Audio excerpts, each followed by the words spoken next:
यूं जमीन पे बैठ के क्यों आसमान देखता है। पंखों को खोल जमाना उड़ान देखता है।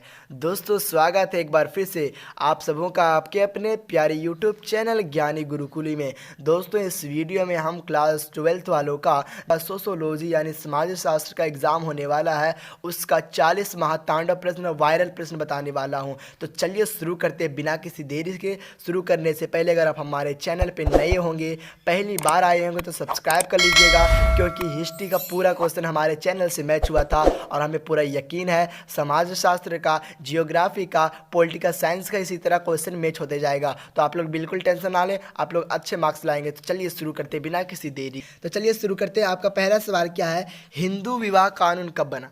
हिंदू विवाह कानून कब बना? 1955। ऑप्शन बी सही हो जाएगा। नेक्स्ट सवाल क्या है? राष्ट्रीय जनसंख्या नीति घोषित की गई थी। तो राष्ट्रीय जनसंख्या नीति घोषित कब की गई थी? 1976। आप लोग याद रखें, हिंदू विवाह कानून 1955 में बना, राष्ट्रीय जनसंख्या नीति घोषित की गई 1976 में। ठीक है, जो डेट वाला रहता है उसी में लोग कन्फ्यूज हो जाते हैं, इसलिए आप लोग कंसेप्ट क्लियर करके जाएँ। कल जो हिस्ट्री में लोग कंसेप्ट क्लियर करके गए होंगे, बहुत ही अच्छे नंबर से मार्क्स लाए होंगे। 40 में से हमें पूरा यकीन है कि 35 मार्क्स तो आसानी से ला लिए होंगे। अगला सवाल क्या है? सवाल नंबर तीसरा देखिए, निम्न में से किसी प्रजातंत्र का चौथा स्तंभ कहा जाता है? तो प्रजातंत्र का जो चौथा स्तंभ होता है उसे जनसंचार कहते हैं। नेक्स्ट सवाल, सवाल नंबर 4 है, ग्रामीण समाज की कौन सी विशेषता है? तो इसका ऑप्शन नंबर सी सही हो जाएगा, कृषि व्यवसाय। अगला सवाल, सवाल नंबर 5 है, उदार राष्ट्रीयता का काल है? तो इसका ऑप्शन ये सही हो जाएगा, 1885 से लेकर 1905। उदार राष्ट्रीयता का जो काल है, समय है 1885 से लेकर 1905। तो ये आपका करेक्ट आंसर हो जाएगा। आप इसे कर ले, बहुत इंपॉर्टेंट क्वेश्चन है। अगला प्रश्न है प्रश्न संख्या 6 क्या है? जनांकीय शब्द किस भाषा से लिया गया है? तो इसका ऑप्शन नंबर डी सही हो जाएगा, ग्रीक। नेक्स्ट सवाल क्या है? आधुनिकीकरण संबंधित है? तो किससे संबंधित है? अर्जित परिस्थिति से। अगला सवाल, सवाल नंबर 8 है, निम्नलिखित में से किसका संबंध जनसंख्या के स्वयं समायोजन से है? तो इसका ऑप्शन नंबर ये सही हो जाएगा, एडम स्मिथ। ठीक है, आप इसे कर ले भैया, बहुत इंपॉर्टेंट क्वेश्चन है, यहीं से क्वेश्चन पूछे जाएंगे, मैच क्वेश्चन यहीं से होने वाले हैं। चलिए अगला सवाल है, सवाल नंबर 9 देखिए, उपनिवेशवाद का संबंध है? तो उपनिवेशवाद का जो संबंध है साम्राज्यवाद से है। नेक्स्ट सवाल क्या है? जनसंख्या के दृष्टि से भारत का विश्व में कौन सा स्थान है? तो जनसंख्या के दृष्टि से भारत में विश्व का जो है दूसरा बड़ा स्थान है, यानी पहला चीन का, दूसरा भारत का।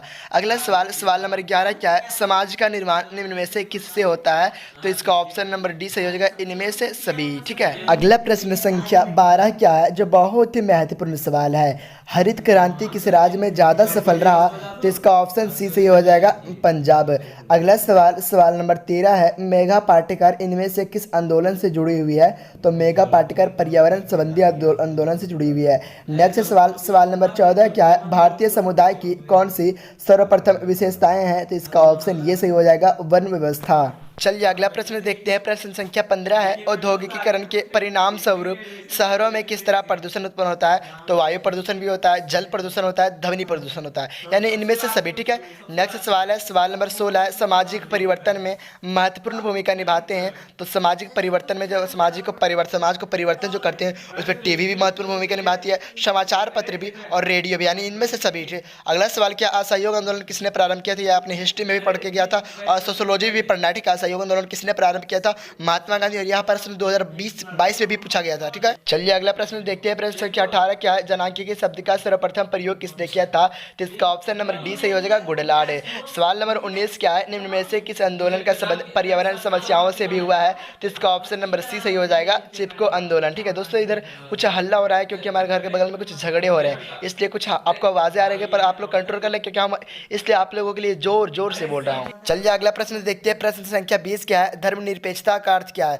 तो धर्मनिरपेक्षता का अर्थ है विभिन्न धर्मों का सह अस्तित्व, अनुधर्मों के प्रति श्रद्धा, राज्य का अपना कोई धर्म ना होना। ठीक है, यानी इनमें से सभी सही हो जाएगा। अगला सवाल क्या है, जो बहुत ही इजी सवाल है, यह सवाल हर कोई बच्चा जानता होगा। झारखंड राज्य की स्थापना किस वर्ष हुई है? तो झारखंड राज्य की स्थापना 2000 ईसा पूर्व में हुई है। अगला सवाल क्या है? सवाल नंबर 22 है, समाज शास्त्र की स्थापना किस वर्ष हुई है? तो 1838 में, यानी option number B is correct answer. चलिए अगला प्रश्न संख्या 23 क्या है? राष्ट्रवाद का अर्थ है? इसका ऑप्शन सी सही हो जाएगा, सामान्य भौगोलिक पृष्ठ।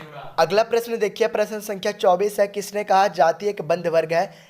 तो मजुमदार एवं मदान है। ठीक है, अगला सवाल, सवाल नंबर 25 क्या है, नातेदारी की कितनी श्रेणियां हैं? तो नातेदारी की 2 श्रेणियां हैं। सवाल नंबर 26 देखिए, निम्न में से किसको नगरीकरण बढ़ावा देती है? तो गम नमाता, माँ की भावना और प्रदूषण, यानी इनमें से सही सभी हो जाएगा। ठीक है, option number D is correct answer. चल अगला प्रश्न देखते हैं, प्रश्न संख्या 27 है, किस समाज में सेवा विवाह का प्रचलन था? तो इसका ऑप्शन सी सही हो जाएगा, जनजाति समाज में। सवाल नंबर 28 क्या है, मार्गम के अनुसार नातेदारी कितने प्रकार के होते हैं? तो 2 प्रकार के। अगला सवाल है, जाति व्यवस्था क्या है? तो इसका